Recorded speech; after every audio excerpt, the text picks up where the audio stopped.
How to fix login not available right now in WhatsApp.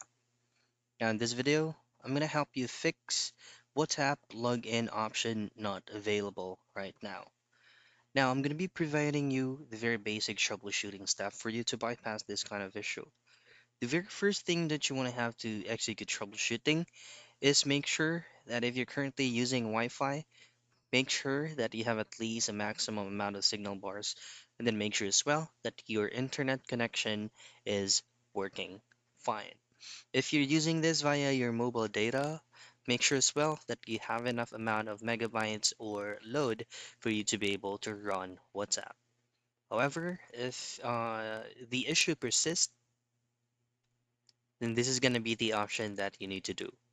Now, just simply close WhatsApp application. And then what you want to do is to tap and hold on the WhatsApp application icon and tap on this I so that you will be redirected to app info.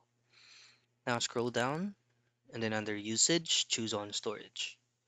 Now we're going to need to execute clear data and clear cache. This will not harm your account from WhatsApp. It will just reset or refresh the application itself.